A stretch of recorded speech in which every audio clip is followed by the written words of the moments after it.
Cool, cool, So, cool. so funny because like, we're both working from home, and I'm in the right now. I've kind of taken this seat area. I have a desk and everything, but I kind of go back and forth throughout the day. And my boyfriend, he does not like working in the house. He generally goes downstairs to one of the lounges and works. And the lounges are closed. And now he's like, man, I have to work up here. And So how's that going? How's that going? We are very used to being in the same space Okay. and being together. So for us, this is like a cakewalk. Mm-hmm. The funniest thing that happens is when I have a lot of energy and he is more like lower energy. And so whenever I get to be like a little too much, he's like, yeah, you need to go for a run. Right. Right. That's our, Yeah. that's our normal everyday. Mm-hmm. Like we've adjusted, we've had time to adjust. Mm-hmm. And we've both been, I've been an entrepreneur since before we got together, and he, became an entrepreneur and since we've been together. And so we've had plenty of time to adapt to working together, working in the same space, co-working. We've done a lot of variations. Last year I did a campaign with a co-working app. So I had access to like a ton of co-working spaces. So we would go and co-work together. He's worked with me in the studio, like helping shoot stuff. I've helped him. So we are used to being like very underneath each other.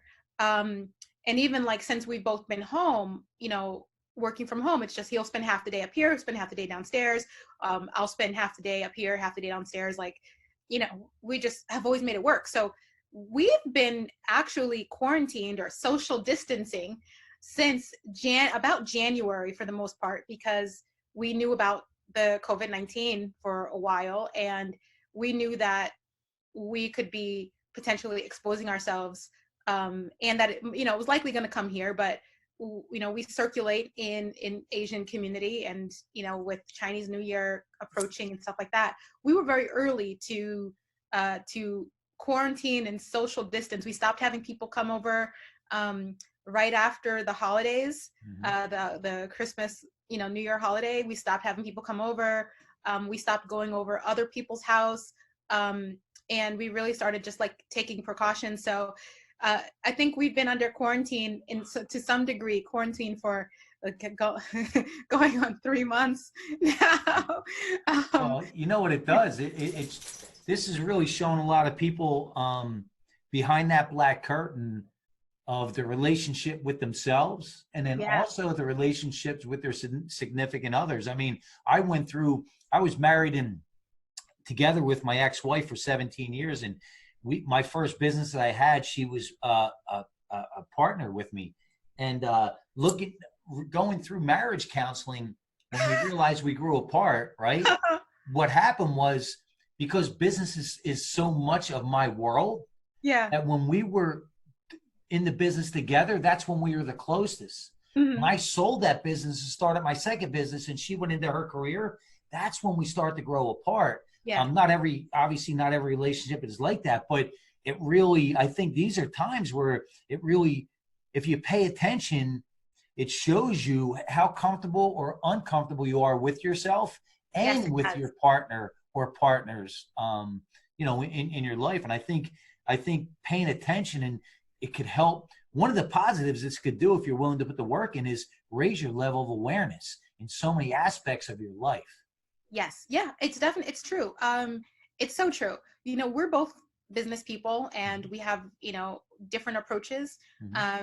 But we have there's a lot more in common than there is different, right? And it's just that we function in different industries in a way, but there's also a lot of crossover. We have a meeting ground in a number of ways. We have a mutual interest in business. So we are very A-type, and as he calls it, aspy about it. Like, we are very, like, that's all we talk about all day long, and we love it. We're not lacking anything, at all. We don't, and it's your oxygen. It becomes your oxygen. Is. Yeah. And it's just like, and we just chose different verticals to do it in. Right. But we could talk about it all day long. We could talk about investing all day long. We are crazy about the same people for the most part. I mean, we do kind of split hairs over some people, Tesla. Oh my God. And, you know, to some degree, and, you know, and then we like to hang out. We are not like overly social people. Like my attitude is like, my industry or my job requires me to have a little bit have more social engagement than his does, but that's okay for me. I'm okay with it, and I don't need to bring it home, you know. But it does. This situation is forcing a lot of people, I believe, to really look at themselves and look at their situations. And you know, I posted on like Twitter and on Facebook the other day. I was like, man, I can't believe so many people are so uncomfortable or unhappy with where they live and who they live with, that they cannot stay in the house for a weekend. Like, really? You know, like it was just shocking to me. And it's a rude awakening, you know, and I think a lot of people need distractions to keep going, you know, and they just can't sit with themselves. Yeah. And that's, you know, again, I think it's going to go, you know, like anything, right? It's going to go both ways. It's gonna make some people hide even more, right? Keep running from it, and then others are gonna raise their level of awareness and probably take the steps to make those changes. And you know, but there's always something you can learn from whatever it is that's thrown at you. And you know, I'm such a big believer in that. And the other thing too, I think that a lot of people are probably having issues with is the control factor, right? You know, we joked about it before we start to record this about, you know, feeling almost like a teenager again, right? You're not supposed to do that. You're going to get in trouble. Oh, if you're outside, right, you're going to get in trouble. Or if you're, but I think it's being able to step back and this can take so much pressure off of you, is stepping back and acknowledging what you can control and what you can't, so you can focus on things that you literally can control. And I think that, and then what happens is that gives you more control internally, which look, control is empowerment, right? It is no matter what. So I think I'd love to hear your take on where we're at right now, because there is so much that people think that is out of their control. Yeah. Well, first of all, that's because it is. And you know, the reality of it is you can not agree with the mayor. You cannot agree with the governor. You cannot agree with the president. You cannot agree with whoever the fuck you want to not agree with, but you can't disagree with the virus, right? You can't disagree with science in this way, right? A virus is a living organism, and your disagreement, your debate is not going to make it go away, right? It's here. And if you have taken a biology class, you know, forget about advanced medical education or anything, but if you've just basically taken a biology class, then you would understand that there's nothing you can do about the situation right now except for shelter in place, like you've been told, you know, stay healthy, drink water, take your vitamins, you know, exercise where you can or however you can, and find things to keep yourself busy for the unforeseen future. You know, and this is because this is going to go on for a while. We're going to be here for a while. And that's what is needed, you know, but you can't argue with a virus. Like, a virus doesn't care about you. A virus cares about itself. And so all these people right now, like spinning their wheels, like, is it real? And the virus is this, and it can't kill you, and it can't kill me. And I want to go hang out with my friends. Your virus does not care about your friends. You know, this virus does not care about that. No virus does, you know, so it's really just a waste of energy, you know. And then when you get into like feeling like a teenager because you're being policed, you're being told where to be, and your limitations, you know, your freedoms are being capped. Well, that's just what it's going to be. I mean, there is no, I don't know what to tell you. It is just what it is, right? And it's amazing. It just shows the level of immaturity. And, you know, we have this conversation in our household a lot about maturity. What is maturity, right?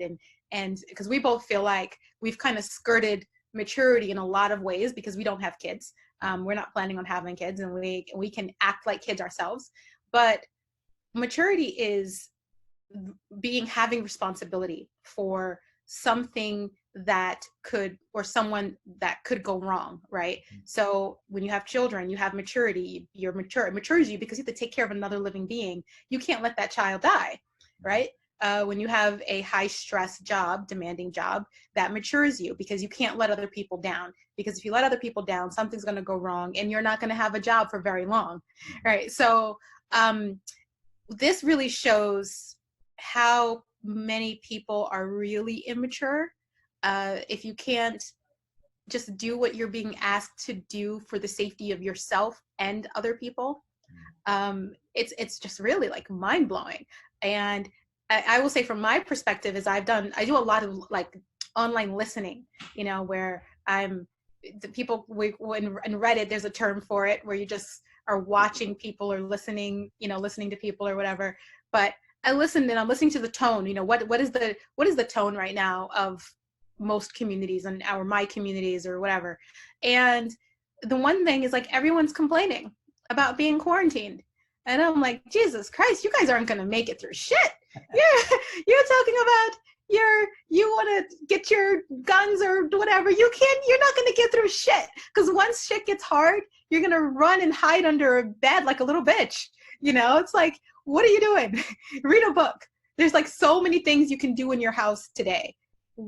Do one of those, like do something besides trying to go out to a crowded place.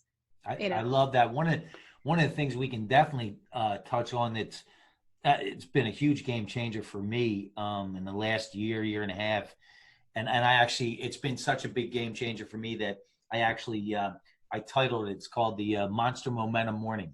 So I get up real early, and it's about a 2-hour process, and it's 4 different types of meditation. Mm-hmm. And so I'm such a big believer that life is all about momentum, right? Yeah. It's either going to be your strongest propeller, your heaviest anchor. And I think when you can start to put together a morning routine, and that's for people that are on, you know, traditional schedules, right? Morning routine, because before you pick up that phone, before you answer that email, before you do anything, if you can figure out what centers you, what empowers you, and create a process for yourself, now that momentum is now pushing you along, right? Instead of you trying to dig out of that hole and getting up and looking for what could go wrong. Now you center yourself, and you know, for me, like I said, it's been such a game changer in so many ways that it actually morphed into what I call the daily gift list. So now I look for the gifts that life throws at me instead of most people focusing on that flat tire.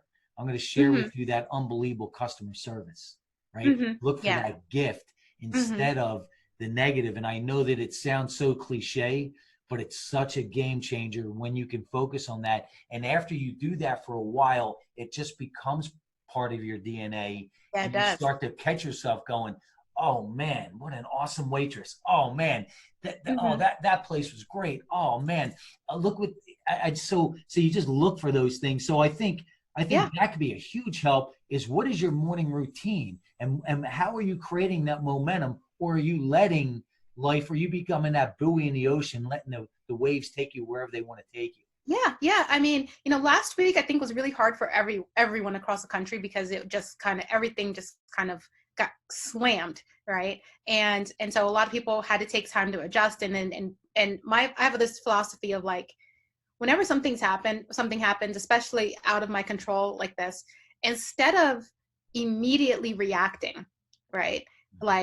Like if you have a ton of emails in your inbox about COVID-19 and what we're doing, like the day after the lockdown, like that, if it's not an essential business, it's way too much the first week, right? And so the first week, like, you know, I made a video that's within my control. It was easy for me to do. My content from here moving forward is going to be directed towards helping people through this until, right? Because as a you know, key opinion leader or influencer or whatever, it didn't seem, and it sounds tone deaf, and it is tone deaf, to just be like, here, buy a dress, right? Or try this makeup. Yeah, we'll get back to that, right? Because some people need that. Women, now you're working from home, you got Zoom, you need to figure out what to do with this, right? I have weeks to do that. Days, weeks, somebody else will do it. I can do it. We can all do it, right? And then people that don't do it can watch and figure out what they like and what they don't like. There's plenty of time for that, right? There's plenty of time for, what we're doing to help COVID-19, again, to fight COVID-19. There's plenty of time for that. If you aren't an essential service worker, if you're not in the medical industry, if you're not a police officer, a restaurant that's providing food, a grocery store, sit your ass down. No one needs to hear from you. Take care of your family. You want to worry about ventilators or respirators? Put yours on first. Take care of your family. Take care of your clients, your actual paying clients. Then you can take care of everybody else, right? But what I didn't like is like every brand in the world, day one, trying to get me to buy more stuff because they told me what they're doing. Right. Great, go do it. I'll see you guys next week. Yeah. And every person with a smartphone that wants to be seen or be heard talking about what they can do or what they're doing, trying to get more reach, trying to get more likes, or trying to get more views or whatever. Look, take care. That's fine if you have an audience already and your audience wants to hear from you, right? But if you don't do anything, right? Yeah. And so, I spent this first week, like, I made a video, for each of my communities to let everybody know I'm fine, and you're going to be fine. I'm fine. My family's fine. You're going to be fine. I'll be back. I got some shit to do. I got to take care of, more stuff over here. I'll be back, right, to help you get through this, because this is going to be a multi-month situation. Focus on what you can control, right? Number one, take care of yourself. Put your oxygen tank on, then put your family's oxygen tank on, then you can help other people. Right. And then, we're going to be here, like I said, in this position for a while. Yeah. There's a lot to unravel and a lot to talk about for in the future, and so you don't need to like shove everything into one thing. And I think that a lot of people were just like reacting. But here's the thing, in week 2, no one has anything. Everyone's burnt out. Yeah. Everybody is burnt out on this now because it got all crammed into week 1. Yeah. Right. And so now no one has anything to consume. No one has anything to say because they don't know what to say because they said it all during week 1. They threw up on everybody. Yeah.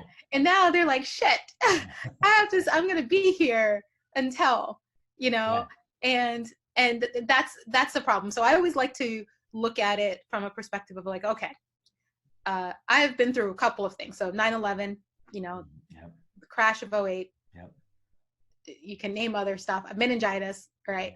A divorce, right? Things that shatter your life, right? And you have to rebuild. So I have an idea. I realized early on, okay, wait, hold on. What is an emergency?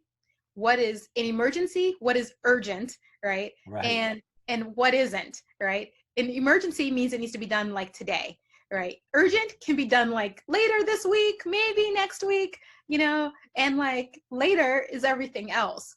And I think that's the approach that's something that people get caught up in. They think they have to do everything now, and then they have nothing left. So all those fitness trainers that were trying to get people to watch their videos in week 1, nobody wants to fucking work out while they're trying to figure out if they're going to die.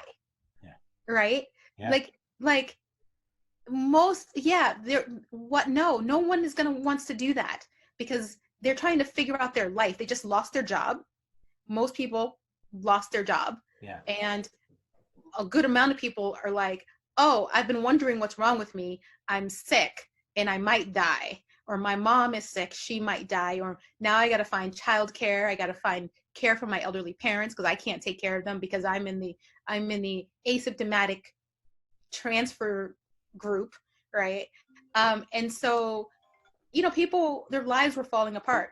No, they do not want to do burpees with you on Instagram. You know, they do not want to get ready with you. They do not want to know your quarantine morning routine yet. Give them a week. They will come back and then they will want to know, but they don't want to know today. you know? That's a good point, because I think like, well, we talked about the first stressor is this is forcing people to get to know themselves and how much they are uncomfortable with themselves, how uncomfortable they are in their relationships, right? Because and then the other thing that I think is now going into the second, third, fourth week is really going to be coming to the forefront is people's finances. So when they're living check to check, now you have this, now you're 3 weeks in, 4 weeks in, now what do you do? So again, is this going to be a life lesson and figure this out? Or is this going to crush you? Because so many people that we all interact with on a daily basis that we don't even realize are living check to check. Yeah. You know, wow, this is okay. That's huge. Collecting, I've been collecting a lot of data because this is right. my thing, right? Right. And I really feel like this is like, my favorite, probably my favorite subject right now, because this is like a repeat of '08 but worse. I think it's going to be really bad. And I'm gonna be like Mayor Garcetti, and I'm not gonna like sugarcoat it. There's gonna be a lot of bloodshed here. When we finally come and assess the damage. We already know in California, as of today, 1 million people filed for unemployment. Yeah, okay, they have 1 million unemployment applications today. So we know a lot of California cannot cover all of those, right? The bill that's coming down, or the proposed bills that are coming down, are all not enough. They're not going to be enough by the time this is over.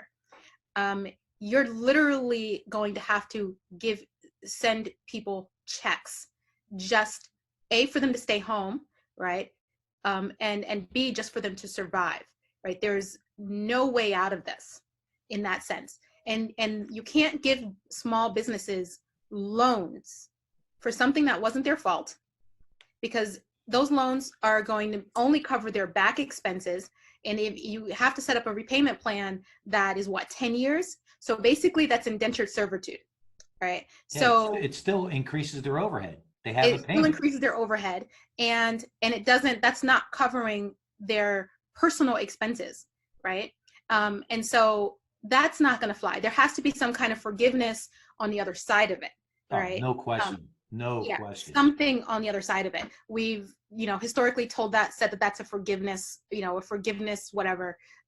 Okay, whatever you want to call it. I don't really care at this point what the name is going to be. Doesn't matter. It doesn't matter. You're going to have to erase the loan. The best way to deploy the loan is to deploy the money to people and to small businesses is through the tool of a loan. Right, that's the quickest way to get the cash into people's hands. I understand that way of thinking and that process. That's probably what it has to be. But on the other side of it, there has to be a utility there where the loan can be forgiven or erased, or because people are not going to want to do that. First of all, that's going to make a lot of people very angry, right? And it's going to break a lot of people, and basically they're 10 years, 20 years, they can't even get out of their small business that they're in because they got to repay the loan. And, and depending on what state you're in, a lot of these small businesses and restaurants are set up because of trends, so if you're in the food industry and, tacos in California might be forever, but frozen froyo isn't. Okay. Exactly. Donuts aren't. So if you're in the donut business, the faux noodles, right? They might be big right now. Yeah, they're big right now, but a year from now, they might not be. Exactly. Right? And then, and so if you want to shut down that business and open up another business, then what? Right? Because that is a very common thing here, in most major cities. So you have to think about, there's so many aspects of this you have to think about. And what I've been telling people that have been literally freaking out over this, and that's one thing I have been doing, is basically tech support to all my friends that are in business.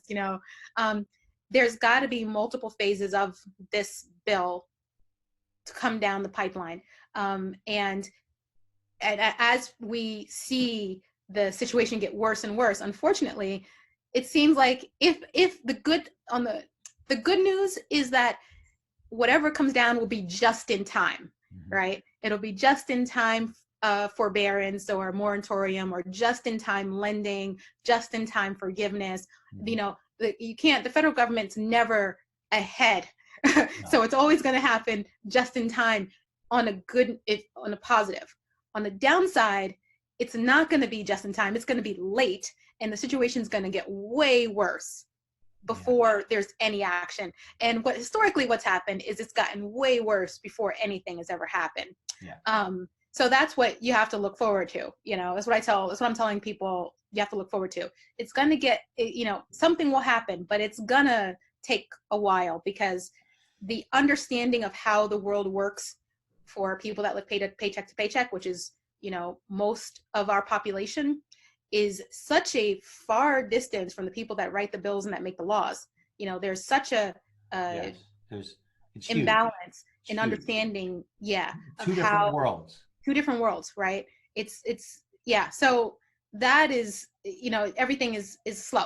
But the good news, because there's always good news, is, and I firmly believe this, and I believe this because I know I'm a case study in this, and I know you're a case study in this, and I know a lot of people that are, is that none of us are victims, right? This happened to us, just like it's happening to everyone else around the world. But, and I don't believe anybody in this world, first of all, if you made it through conception, right? If you made it through conception and you were born, you're a badass motherfucker, right? Bottom line. So if you can make it through, you know, 21 years of life without dying, you know, you're going to make it through this, all right? You just have to be a little creative with how you do it. Not wait for somebody to bail you out, because likely that's going to take a very long time to happen. And like Governor Cuomo said, because this is like one of my favorite things that he says, is by hook or crook, we're going to get through this, right? I don't know if you saw that, but he was talking about the ventilators. But you got to figure it out. You got to figure it out. And there's a lot of opportunity to figure it out. And it doesn't mean that you have to be in the 9 to 5 that you don't like, because those are going to come down a lot. So it doesn't mean that, but it doesn't mean that you're going to have to get really creative about it. And you have to go way outside of your comfort zone to make shit happen. And, you know, I remember Tony Robbins used to always talk about, it's really the ones that succeed in life are the ones that are the most resourceful, right? They have the most, they figure out their strongest resources, and then they marshal them and move forward. And I know he always talks about, you know, get ready for the winter, right? Get ready for the winter. Get ready for the winter. And that really goes back to, if you are living check to check.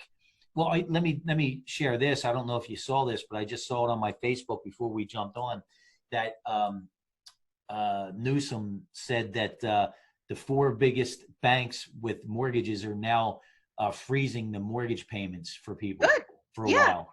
So all that's going to start to happen, right? And there's going to be, if you do have a family and you are really in a jam, there are going to be resources if you're willing to reach out and look for them.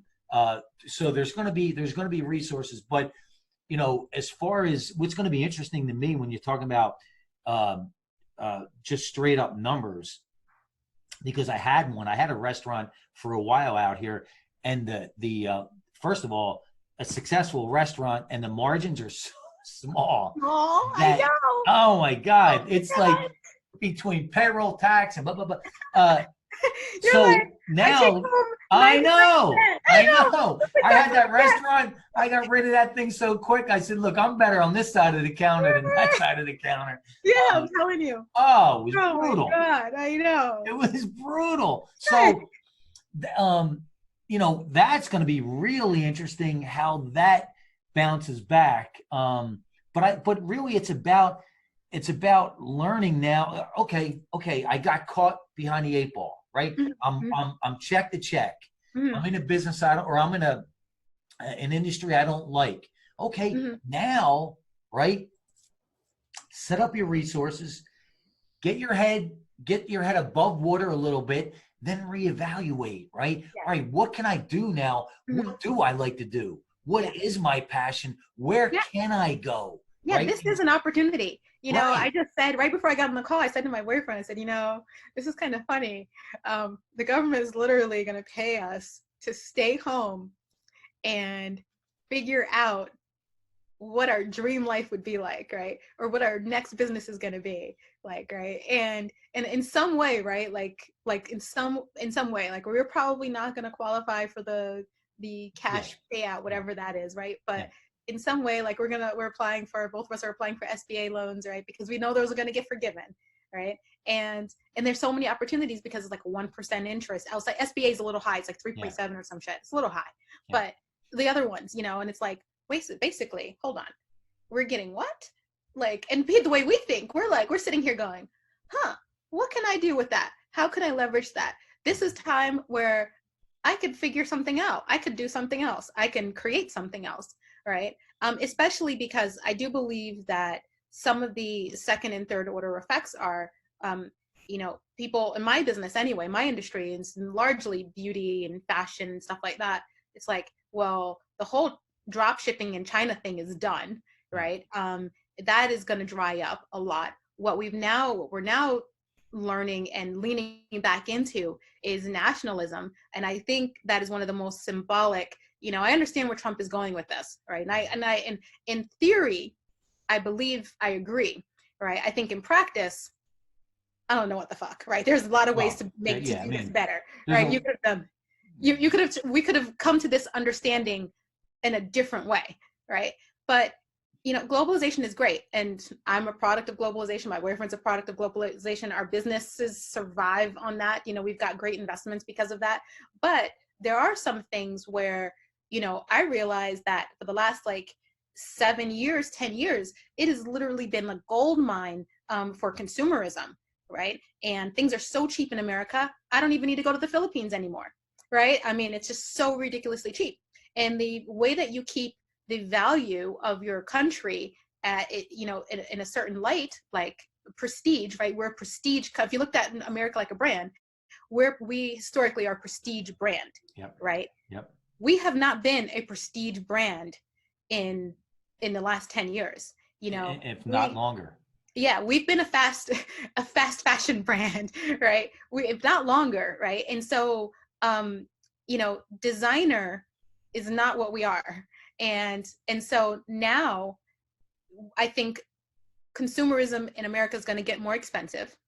I think in listening to some earnings calls, so I listen to a lot of the earnings calls for some of the stocks I'm involved in, and some interesting enough, what I've heard from a lot of beauty brands on their earnings calls is that they were in the last quarter, the quarter before that, setting up distribution centers and also fulfillment centers in the US. Here's the problem, though. Most of them are personless, so they're all mechanical. So there's no person in the distribution centers or in the manufacturing centers. It's all robotic. It's all robots, right? So fascinating because it's faster, right? It's safer, it's faster. I've heard from employees, I won't say the brand, but I'm heavily invested in this brand, so I kind of do a lot of research, literally sit in my car outside of the distribution center and ask the workers as they're coming out, how do you like working here? You got to do, I believe that if you are going to be a really good investor, that's the kind of shit you have to do. But the work conditions were really bad. No AC, hot, in the middle of nowhere in a factory in Vernon, not the best situation. But the company is setting up distribution centers, and they're robotic, and so that means a lot of people are going to get laid off or fired or whatever and never come back, right? That's a problem that we have to deal with as Americans, is that we can bring factories back, manufacturing back in a lot of ways.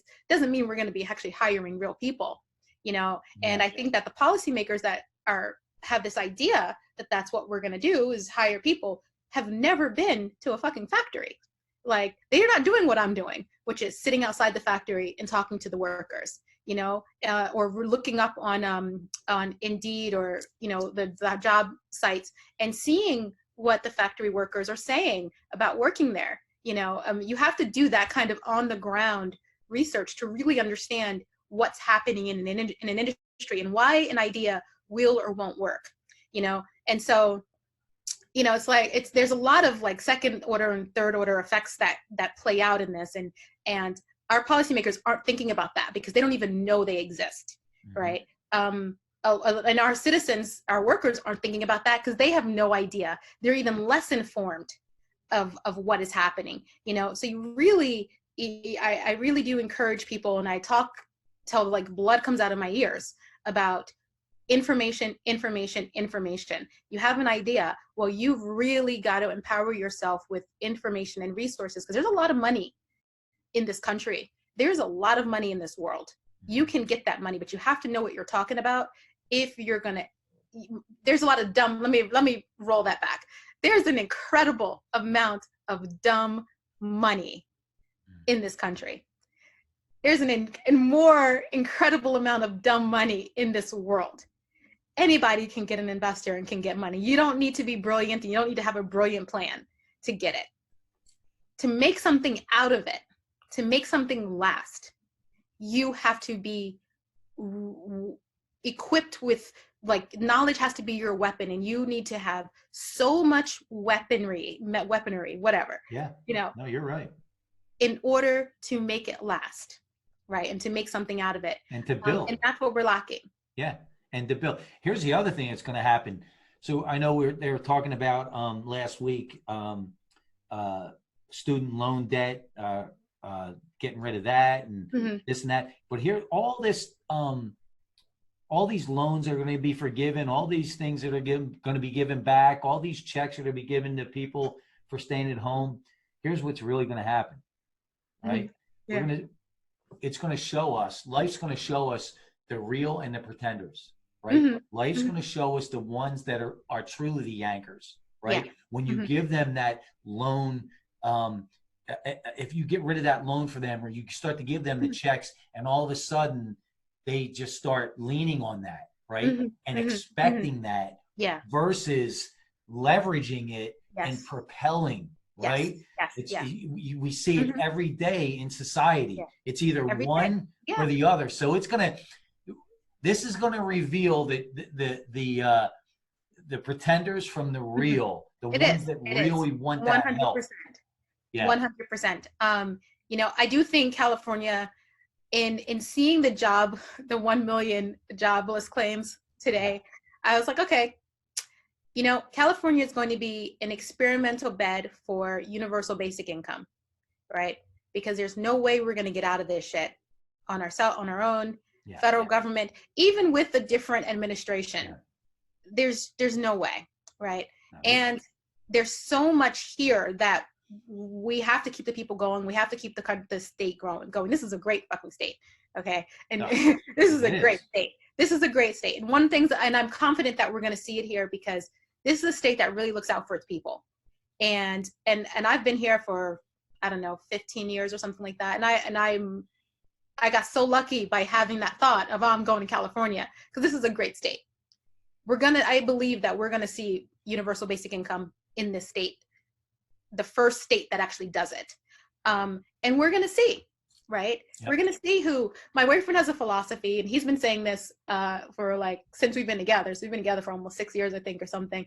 And he's been saying there's going to be universal basic income for a long time. It took me a minute to get on board with it, right? And then I was like, okay, I see what you're saying. And he's like, yeah, and basically most people, he really believes most people are non-starters, right? And I agree. Most people are non-starters, and they're going to get that check. They're going to have their little meetup group that they're going to organize. They're going to have a meeting once a month or something, but they ain't going to do shit, right? They're going to take their check, and it's just a feeling of like neighborhood counseling somewhere, right? Most of them won't even do that. They'll get high, they'll go to get some edibles and stay in their house, right? It's true. It's true. It's true. It's very true. I totally agree with him. Now, he had to show me the way. When at first I was like, nah, I have more faith in people. People are going to do they're going to do something. You know, I don't think everyone's going to be great, but I'm like, they're going to do something. And then I had a few experiences and I was like, they aren't going to do shit. So now I'm even more pessimistic than him. And, you know, but you're right. They are. And I think that for the people that this experiment or bigger experiment is going to benefit, and the people that are going to do something, it is really going to set our next leaders, set people up to be our next leaders. And I really think people that do something with it are going to do great things with it. Right. And the rest of the people won't. Yeah. And I think that's just life, right? That's just the way it's always been. The way it's always been. Probably always will be. Yes. And that's why you can have a family of 4 siblings and 3 of them are doing nothing and the other one's lighting the world on fire with the exact same upbringing, with the exact same opportunities, right? It's just so much, I think, is what you're willing to do with your DNA. What are you willing to do with your resources and really what you know, what it really comes back down to too is, and I always go back to personal development because it is so true. It really comes back to your self-image, right? Mm-hmm. You could build it up, you could tear it down, but you cannot outperform it. Yeah. So when your self-image limits you from getting out there and going after something, or it allows you to just go for it no matter what, and take that risk and fall down, get back up, wipe yourself off. It really comes down to your self-image. But the beautiful thing is you can build it up. Yeah. Or you can tear it down. Yeah. So, it's very true. Yeah. It's very true. So, I love it. I love it. Anything else you want to touch on? Well, I think we actually covered all 7 of these. That was pretty good. Oh, it was just seamless, right? It was just seamless. I know. Because it's real. Because this is real shit right now. It is real. This is a real shitstorm. Yeah, it is. It is, you know, and it's funny because like I talk to, my boyfriend calls me the wartime CEO because, you know, I am just like in it, like, you know, and from the beginning, I was like in January, I was like, okay, let's here's a list, let's stock up, you know, let's do this subtly, not to set off any alarms, you know, we did it subtly, but we bought up like gangbusters of water bottles, you know, the whole packs, we bought like, I don't know, like 6 of them, you know, over time. We started in January, so we had plenty of time, you know. I like moved everything home, you know, totally subtle. We did, you know, and I'm like, okay, this is what's going to happen. Everything's going to shut down like in about a week. So this is what we need to do, you know. So he's like, oh my God, you're like a wartime CEO, and awesome. One thing in our relationship, you know, from the very beginning, I was like, you know, I know when I shine the most, and when I shine the most is when shit hits the fan. And he's like, well, shit's never gonna hit the fan, you know. We're never gonna not have money or whatever. And I'm like, no, you know, there's other things. Shit's gonna hit the fan. They're like, you just wait and watch. Shit's gonna hit the fan. Life. And I was a little early, right? That's the thing about people that are early. They think they're crazy, right? You know, they think they're like, oh, what do they think they are? Nostradamus? And I'm like, no, I know. I trust the timing. I know shit's gonna hit the fan. You know, that's what I do now. And he's like, I'm like, things have been too good for too long. Shit's gonna hit the fan. Like nothing in the world functions that way. It's never. We have been living in the utopia. You know, when you're in the utopia, you can't see it. Right? You don't think that you're in the utopia. That was the utopia. Now, this is some other shit. Yeah. Right. And so as soon as you know, I saw it coming, I was like, every day on somebody on the hunt, you know, that's just how I'm wired, you know, and that is like my, what I consider to be like my gift. You know? Absolutely. And when things get tough, I get excited at knowing that, this is a great time to like write off debt, right? I get excited of like, how much can I capitalize here? You know, how low can stocks go? You know, like this is the time. And I think the last thing I want to say, and then, you know, we can wrap it up if you want, is that, you know, for millennials that got their ass kicked in 2008 and you just got out of college and you're trying to figure out life and everything, this is your time. Yep. This is your time. Okay. You never had a chance to invest in the market. You never had a chance to really show what you're made of and to get the opportunities that you wanted to get. Blessings come in a fucking disguise. Yep. Okay. This is your time. Yep. Okay? This is the best time. You never had a chance to make money, to make real money, and to secure your future. This is it. You know, and that is, I think that is the one of the most profound, and I think in history, when we look back at history, this is going to be one of the most beautiful things to come out of this. Is we're seeing people that were born, you know, came into the economy in a really fucked up situation. And we talk about baby boomers and how great baby boomers are, and they were great. They are great, right? And we shit on the millennials, and we don't realize in context, well, man, they came into the economy in a really fucked up situation. Well, you know, and I'm on the older age of millennials, so I was already out of college, but you know, this is the time to really show what you're made of, because you've been so creative with figuring out how to get through the '08 crash, you know, with entrepreneurship, with hustling and pulling up your bootstraps and everything else. So creative. You made me buy like vegan lipstick that I could have made at home. I paid $40 fucking dollars. I'm paying $40 fucking dollars, right? I mean, like it's amazing. So this is your time, you know, and I think that's the best thing to come out of it. One of the best things that's going to come on the other end of this. And I think, you know, as many of my friends that are in that age group, I am really trying to every day remind them, this is not a curse, you know, this is an opportunity.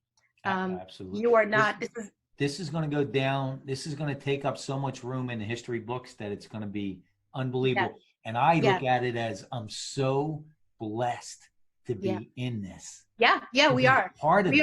Yeah, we are. I mean, I was listening. Have you heard you know, Hidden Brain, the Hidden Brain podcast, right? No. It's a psychological, it's a you know, psychology podcast. It's by I think it's by WNYC. They do Freakonomics, like, you know, all those type of podcasts. And so they just released an episode this week about why the Spanish flu didn't have some more of a profound impact on our habits and on our daily lives. And it largely came down to, it happened at the same time as World War I. So when you had the troops coming home, the administration wanted to celebrate World War I, and so did the people, more than they wanted to celebrate or remember the Spanish flu. So in the history books, World War I took up more pages than and there was a lot of lessons lost in the Spanish flu epidemic, you know, and so first of all, most people don't even know that it didn't come from Spain. So there's that, right? But you know, it had an immense impact on the economy, just like this is having. People couldn't work. People were dying everywhere.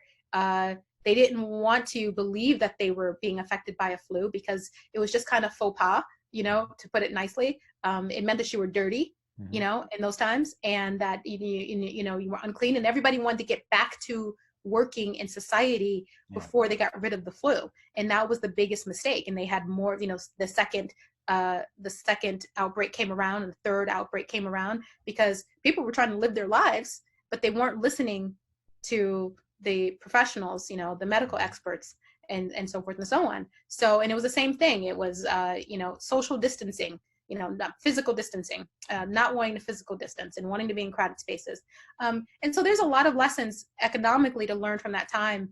And I've been really studying what life was like separate of World War I, after World War I, after the Spanish flu, because, you know, there was this dichotomy of people that were successful and happy after the Spanish flu, but they were successful and happy because they were involved in the World War I, and so they got the rewards of being, you know, surviving World War I.